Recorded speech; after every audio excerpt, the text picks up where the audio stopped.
É com muita satisfação que eu registro a regulamentação efetuada ontem pelo Conselho Monetário Nacional, através da Resolução 4822, da Sociedade de Garantia Solidária.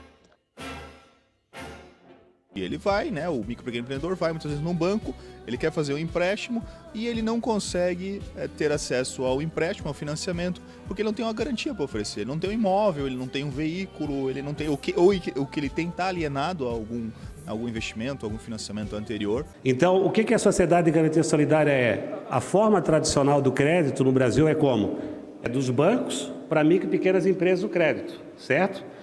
A Sociedade de Garantia Solidária inverte essa causalidade. O crédito vem de baixo para cima. Quem tem o poder do crédito é a micro e pequena empresa. A taxa de empreendedorismo do Brasil é muito elevada. E as empresas pequenas, né, as micro e pequenas empresas, elas são muito importantes para a economia brasileira. Basicamente, hoje 52% da mão de obra brasileira é empregada em micro e pequenas empresas. Olha isso. Elas representam 99% das empresas brasileiras, são micro ou pequenas empresas. Elas geram 1/4 do PIB brasileiro. Um quarto do PIB? 1/4, 25% é gerado por micro e pequenas empresas. O conceito da SGS já vem sendo utilizado há pelo menos 100 anos em outros países do mundo. Isso já existe desde o século XIX na Alemanha, de 1917 no século XX na França. Exemplo do que aconteceu na Argentina, na sua crise de 95, foi a SGR, no caso que é a SGS deles, que permitiu justamente dar esse salto. Não foi diferente no Chile, não foi diferente na Espanha, não foi diferente em Portugal, não foi diferente no Japão. Embora esse tipo de sociedade já tenha existido no Brasil, no âmbito da Lei 9.841 de 1999, o mesmo não emplacou. Entre as principais causas, atribui-se o momento político, lacunas na referida lei, especialmente quanto à sua regulamentação, que ficou a encargo do SEBRAE ao invés do Conselho Monetário Nacional. Sendo assim, acabou revogada pela Lei Complementar 123 de 2006, que instituiu o Estatuto Nacional da Microempresa e Empresa de Pequeno Porte. Desta forma, este projeto foi redesenhado por um grupo de joinvilenses. Um projeto que nasceu há 19 anos, numa dissertação de mestrado, feita na Universidade Federal de Santa Catarina. E ao longo de 19 anos, depois de muita luta, passou em 2015 por unanimidade na Câmara de Deputados e no ano passado por unanimidade no Senado Federal, sendo então sancionado pelo Presidente da República em 2 de dezembro do ano passado. Quero agradecer ao professor Ricardo Melo, que lidera um grupo de professores que subsidiaram esses professores, o fundamento acadêmico deste projeto. Mas o que é, afinal, a Sociedade de Garantia Solidária? Então, a Sociedade de Garantia Solidária, né, de forma bem resumida, ela é uma sociedade que visa avalizar garantia para micro e pequenos empresários. Ela não dá dinheiro, ela não empresta. Ela avaliza o crédito, a pessoa tem que ser sócia dessa sociedade, é uma sociedade anônima, é um tipo de sociedade anônima. Pessoas que não empreendedores também vão aportar recursos com o objetivo de oferir rendimento, como se fosse num fundo. Ao invés de botar na poupança, eu invisto ali na sociedade. O objetivo de oferir um rendimento maior que o da poupança. Esse dinheiro, então, é o que vai ser utilizado para avalizar a garantia, né? Vai ser o fundo garantidor que a gente chama, para o micro e pequeno, então sair lá com um contrato de garantia e ir no banco que ele escolher com uma garantia para fazer o empréstimo dele. Segundo o site de notícias do Senado Federal, o projeto da SGS foi considerado um dos 5 melhores projetos aprovados pelo Senado em 2019. Portanto, vencemos as 2 etapas. A etapa da lei e a etapa da sua regulamentação. A SGS e a Sociedade de Contragarantia foram instituídas pela Lei Complementar 169 de 2019, que incluiu os artigos 61E a 61I, a Lei Complementar 123 de 2006, que é a Lei do Simples Nacional. A resolução do Banco Central 4.822 de 2020, então disciplinou a constituição, a organização e o funcionamento da SGS e da Sociedade de Contragarantia.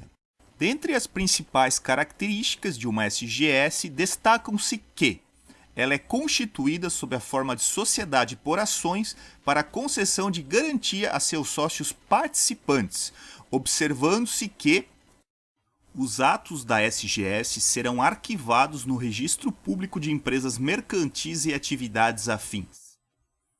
É livre a negociação entre sócios participantes de suas ações na respectiva SGS, respeitada a participação máxima que cada sócio pode atingir.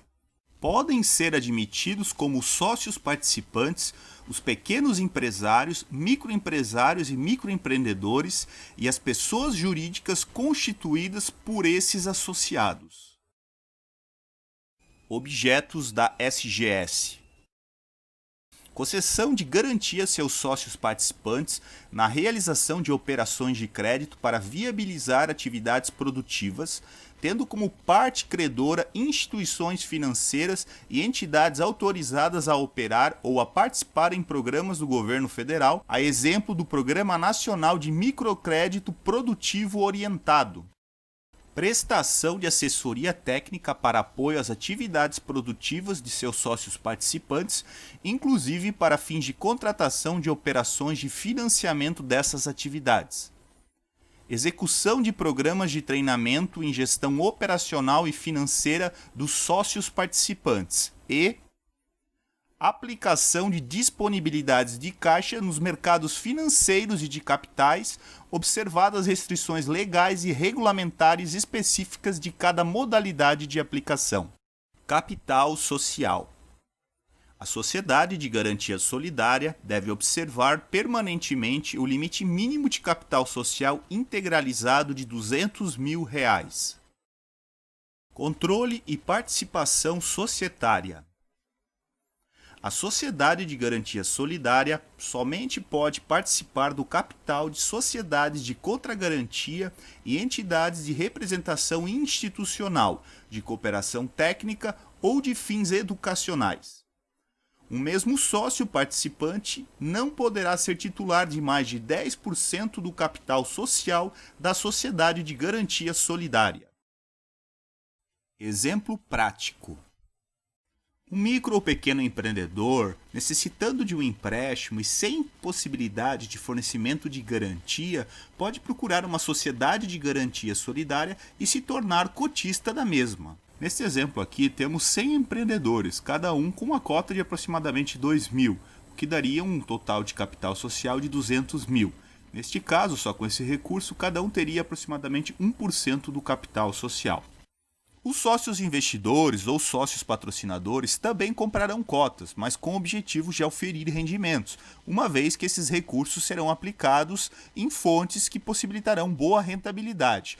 Neste caso, temos 800 mil aplicados por 50 sócios investidores. Também temos, nesse caso, mais 4 milhões aplicados por fontes públicas, podendo estas ser bancos ou outras entidades públicas conveniadas com a Sociedade de Garantia Solidária. É importante ressaltar que o mesmo sócio participante não poderá ser titular de mais de 10% do capital social da Sociedade de Garantia Solidária. Neste exemplo, cada sócio participante tem menos de 0,5% de participação. Ou seja, de um capital social de 5 milhões, 2 mil representam 0,04%. Outro aspecto bem importante a ser considerado diz respeito às razões de alavancagem, a 1 e a 2. A primeira diz que a exposição em garantias, ou seja, as garantias avalizadas aos sócios participantes, dividida pelo capital social mais as reservas mais o fundo de riscos, não podem ser superiores a 2. Por outro lado, a razão de alavancagem 2 afirma que o fundo de risco, destinado a cobrir eventuais inadimplências, dividido pelo capital social mais as reservas, não pode ser superior a 8. Neste caso, então, substituindo uma equação na outra, nós chegamos que a exposição em garantias dividido pelo capital social mais as reservas, que significa um patrimônio líquido, podem ser até 18 vezes. Segundo a Resolução 4.822, fundo de risco é a comunhão de recursos destinados a operações de garantia recebidos pela sociedade de garantia solidária, tendo por base instrumento de convênio firmado com pessoa jurídica, sócio participante ou não, bem como fundos destinados à prestação de garantias, inclusive o Fundo de Garantia de Operações, FGO, o Fundo Garantidor para Investimentos, FGI, o Fundo de Aval às Micro e Pequenas Empresas, FAMP, e o Fundo de Aval para Geração de Emprego e Renda, FUNPROGER, desde que contenha uma autorização na forma da legislação de regência. Para fins do cálculo de razões de alavancagem, devem ser deduzidos do capital social o saldo dos itens registrados no ativo da Sociedade de Garantia Solidária, como investimentos, imobilizado e intangível. O sócio participante, então, solicita a garantia à SGS. A SGS, então, avalia o score de risco desse sócio e concede a garantia. O total das garantias concedidas a um único sócio participante não pode ser superior a 5% do somatório do valor do capital social integralizado, das reservas e do fundo de risco. O valor total da garantia em operação de crédito não pode ser superior a 80% do saldo devedor atualizado de cada operação. O sócio participante, então, de posse da garantia avalizada do contrato de garantia, vai até o banco da sua escolha e solicita, então, o empréstimo ou financiamento. Importante frisar que o banco pode solicitar contragarantias do empreendedor, como, por exemplo, os seus recebíveis. A contratação de contragarantia será formalizada por meio de contrato celebrado entre a Sociedade de Garantia Solidária e a Sociedade de Contragarantia.